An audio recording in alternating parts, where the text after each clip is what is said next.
A recent study showed that if you put 20 leaders in a room, 20 leaders in a room, only one out of the 20 is a strategic thinker, meaning they think about strategies on how to outmaneuver their opponents. 1 in 20. I know we've heard Buffett say things like, there's 3 qualities we hire for: intelligence, initiative, and integrity. And if you don't have the last one, the first 2 don't matter. I know we hear that. But when it comes down to business, at the end of the day, the person that's able to outmaneuver their peers, say they all work hard, say they're all reading books, say they're all improving, but one guy keeps becoming more and more and more strategic, long term, I'm just going to break it to you, you're not going to be able to beat that guy, even if you work the same amount of hours he or she works. You'll eventually have to improve your strategy game. So today we're going to talk about what you can do to improve your strategy game. So by the way, today, whatever I talk about, I'm going to give you a PDF, so hang tight till the end. But let me get right into it. Look, when it comes down to strategy, most people think, oh, he's a strategic thinker. He's a strategist. What is it really about when you talk about strategy? And I'll leave an article below that you should read about this topic. Here's how it works out. Strategy comes down to 3 different ways of thinking.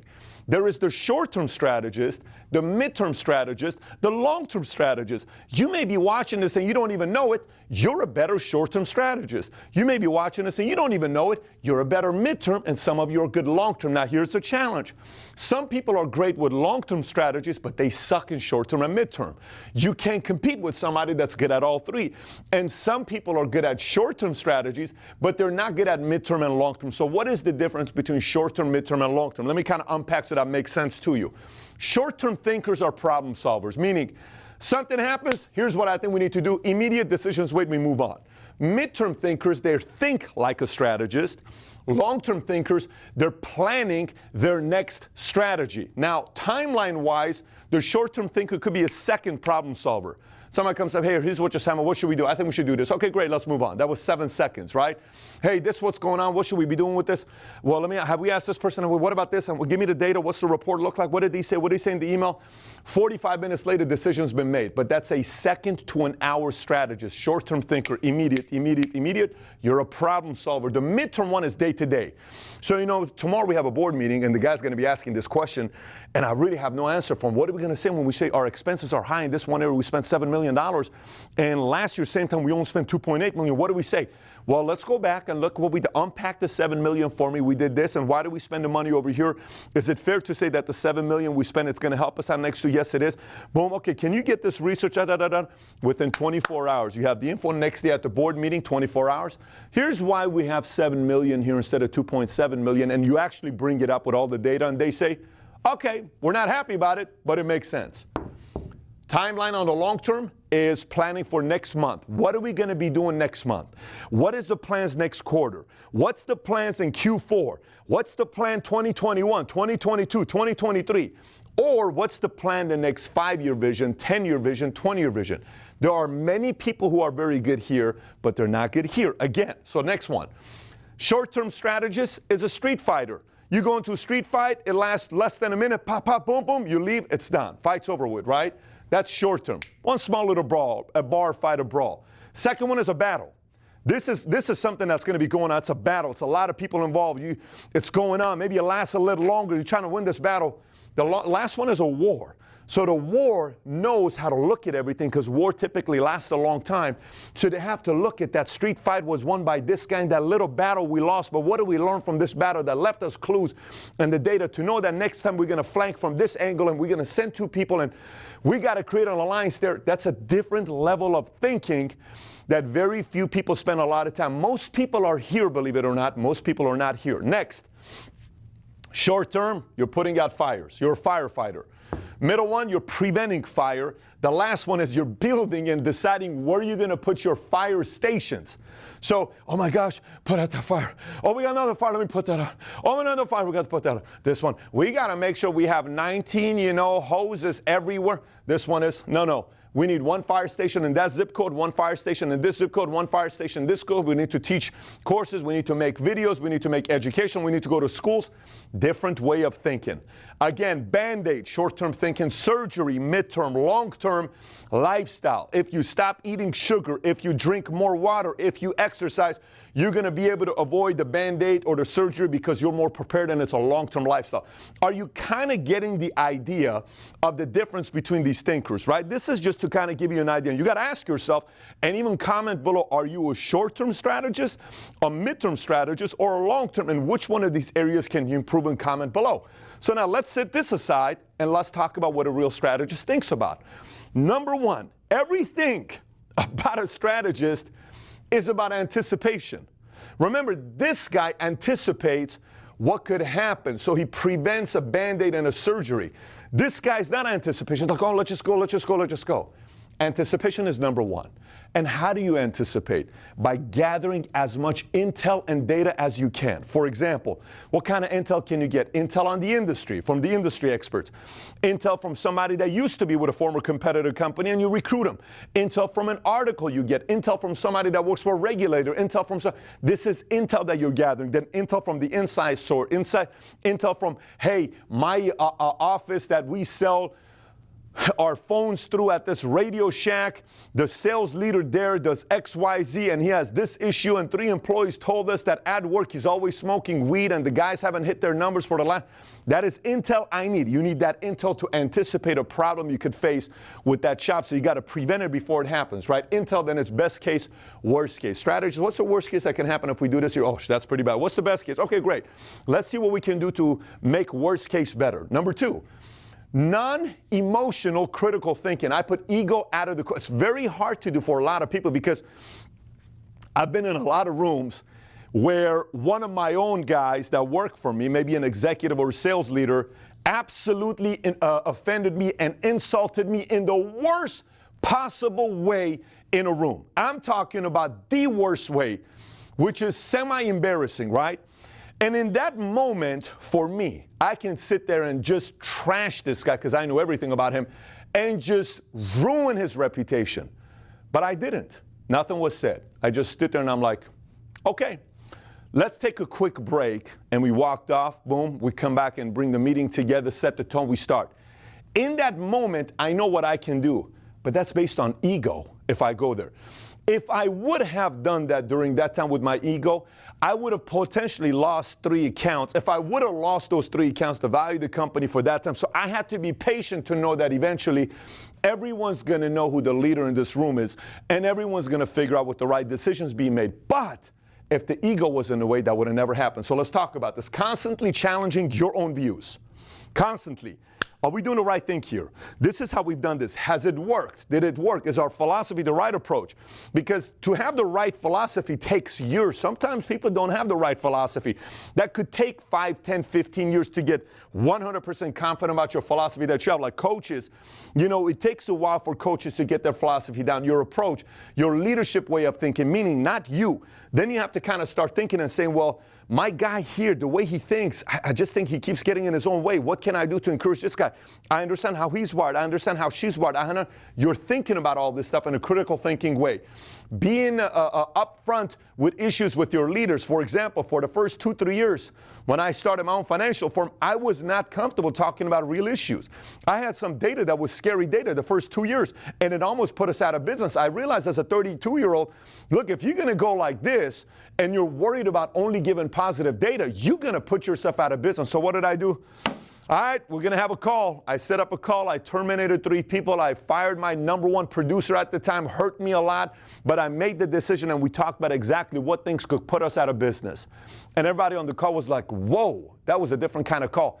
And the reaction I thought I was going to get from everybody was a complete opposite reaction. People said, thank you so much for being transparent. This was great. This is exactly what we needed. And there was a couple people that weren't happy about me because I talked about exactly what things they were doing that was hurting the company. And eventually, some of them changed, some of them left, but the company got bigger. So you cannot be afraid of having critical thinking type of conversations. Then you got to challenge hypocrisy, which exists. We get it every single week here with some people that have hypocrisy in the field that I have to be able to manage and work with. You have to challenge manipulation, which happens in every organization, in every war, in every battle, in every company, in every organization. There's going to be manipulation and bias by executives in different organizations, meaning somebody may want to make a decision that they have a certain bias because it benefits them and their department and their, pocket and bottom line more than it does yours. And you cannot be naive to know why that person's thinking the way they do. You have to know that because you're being a critical thinker and setting aside what? Ego, non-emotional critical thinker. So that's number 2. Number 3, interpret motive. Now, you're not always going to get motive because you don't get paid to go out there and, you didn't go to college or school and you have a lie detective test where you know everybody's motive, what they're doing, but you are a poker player and you're trying to read some people's tales to see what people's motives are. Some of them are in your organization, some of them are clients, some of them are enemies. So when you break down motive, looking at all options based on data with the best possible approach taken. And then relevant and irrelevant data. So if I'm looking at motive and I'm trying to interpret motive, why are they doing what they're doing? Then I look at the data and I say, this makes sense. The reason why they're pushing this agenda is because the other number that's really the one that they need to work on would embarrass them and is hurting them. So their argument is to use the data that shows that they're doing something right versus the argument is to, so I totally get their motive, why they're doing what they're doing. I got it. I see their data. It's not growing their organization. You can look at the number. You can look at the business. It's flatline. Income's lower, but I get the motive behind it. I understand it's a little embarrassing when your business doesn't do well and you have certain motives, but you have to be able to interpret everybody's motive. Number 4. You got to have the guts to decide. And what I mean by guts to decide is, yes, you need to build trust with the team, but at the same time, you cannot be afraid of not making a big decision just because one team member doesn't trust you, just because one team member gives you a hard time, just because one team member is never going to be on your side. You can't allow that to get you to say, well, we have to make sure we have 100% consensus. It's never going to be the case. So you being able to take a stand and make a decision. A few years ago, I got up and I was trying to please everybody and the company. I'm like, well, I have to make sure I please this guy and that guy. I left, I came back, and I said, we're solving for one of 2 things. Either this company is going to become the company that I envisioned for it to be, where we're going to have 500,000 licensed agents and it's going to compete with everybody in the marketplace, Northwestern Mutual, everybody in the marketplace we're going to compete with, or we're going to be out of business. But I'm not solving for the middle. I'm solving for this, and if I push too hard for this, we'll be here. I'm totally good with that. It's almost like I don't want to stand up fighting and losing and telling the story to say, I lost the fight, but I lost the standing. I would much rather take the Ali approach, who was knocked out multiple times, but he fought you knowing he's going to give his best to fight you. And if you knocked him out, guess what? I salute you. Respect to you for knocking my ass out. But I'm going to fight you if we're going to go at it, right? So that idea, once I took a stand, and I went away from being afraid of what everybody was thinking, and I took a stand, I had the guts to make a decision, everything changed as a strategist. Number 5, align. Understanding every party's involved agenda. So the idea is to try to get as many people aligned on the same page as possible. It's very, very hard to do. It's hard to do in a family. It's hard to do in a marriage all the time. It's hard to do in a sports team. It's the hardest thing you'll ever do, right?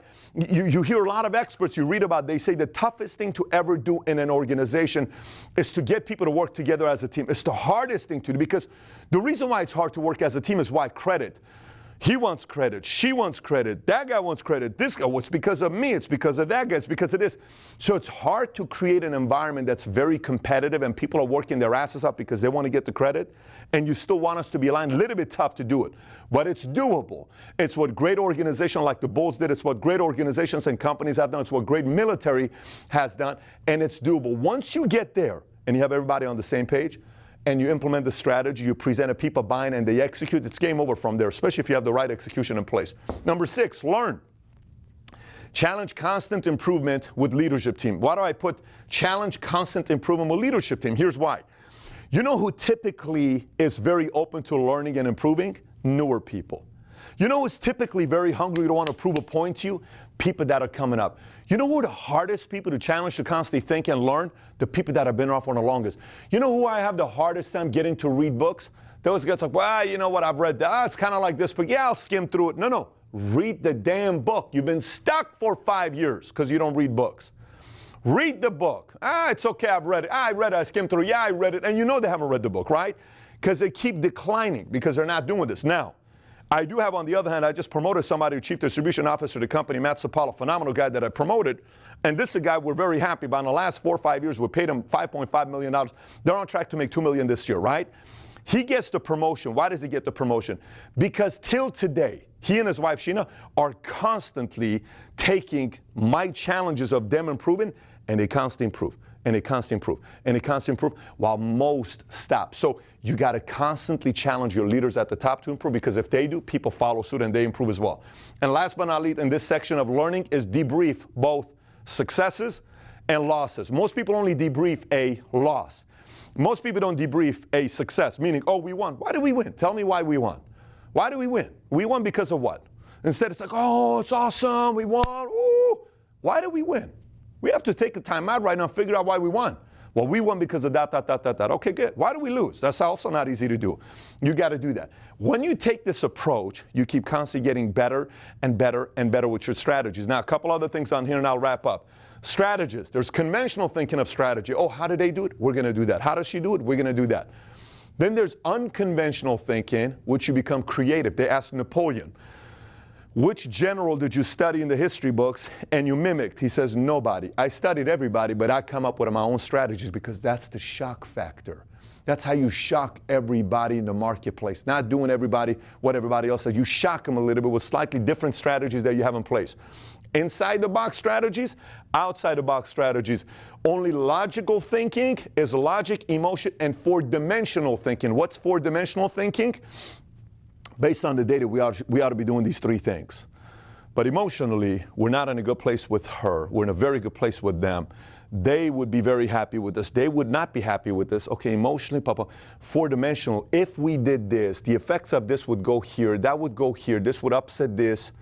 We're okay with that. Let's go ahead and do it. But if we did this and it upset this person, that person's a partner. It's a very important partner. Like Sonos CEO comes out and says, we think Amazon is selling our products cheaper than it's really what we sell it to them. What do you mean? We sell our products to Amazon, say for $400. Amazon is selling them now for $380. That's breaking the law. And Bezos says, yes, we do sell the products cheaper than we buy them, but because it's on a promotion.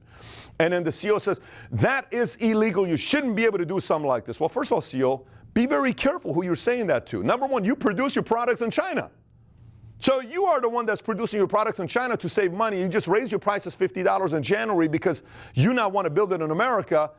And imagine if Bezos turns around and says, sorry, Sonos, you are so upset with us. Moving forward, you can no longer sell Sonos on Amazon because it's upsetting you so much. Did you see the four-dimensional thinking that you're not thinking about? You're calling out Amazon. Amazon's selling your products. What are you talking about here? Maybe not the best strategy the CEO of Sonos is taking. Maybe not the best strategy, especially since there's nobody bigger than Amazon. You want to be able to be on Amazon with the product that you have. And I'm a Sonos guy. God knows how many Sonos I have. I got Sonos all over here, all over my house. And I don't think that's the best strategy because he's not thinking about the four-dimensional thinking. Surface question, deeper questions. Potential threats, deeper threats. There's got to be an element of paranoia with the strategist. Some people that are strategists that are not good at strategic thinking, they just do the work and execute. They lack paranoia. The higher you go up and you're an executive leading bigger armies, you know, General Mattis is one of the guys we just booked to speak at one of our leadership meetings. One of the reasons why bringing General Mattis is because at one point 200,000 soldiers reported to this guy. He was a leader of 200,000 soldiers in the Marines, and he's been to war many times. There's a great, series on HBO you can watch that tells you the story of Mattis, right? The mad dog, Mattis. There's an element of paranoia. There's an element of what if the enemy does this? We do this. There's an element of that, and sometimes strategists don't have that. And last but not least, if you combine your philosophies that are true proven philosophies that you hopefully eventually have. Took me 15 years. I just want you to know this. It took me 15 years to get clear in my method of leadership, philosophy, challenging, communication. What audience took me a long time to get there. But say you get crystal clear with your philosophies. You can't compromise the big values and principles of your philosophies. Now you value money in an organization to help you have more leverage, meaning the bigger you get, sometimes people don't have that money because they use it more freely. They're like, it doesn't matter, just spend the money, spend the money. The thicker you get with money, now there's more opportunities for you to capitalize. It's a form of a strategy because if you don't have any money and great opportunities come up, so what? If you have great strategies, one of the mistakes you made is you don't have the cash to buy the other company that's on sale, right? And last but not least, if you have the right differentiation against your competitors, potentially as a product, as an approach, as a target audience, as a way of getting your client, you combine those three together and it's true to your real vision, now you're eventually going to find yourself competing with the big dogs of your industry. And when you get to that point, let me tell you, it's exciting, it's cool, but it's almost like your entire dream was about one day fighting for the heavyweight championship and going into the big ring, and you walk up to MGM Grand Arena, and it still hasn't hit you.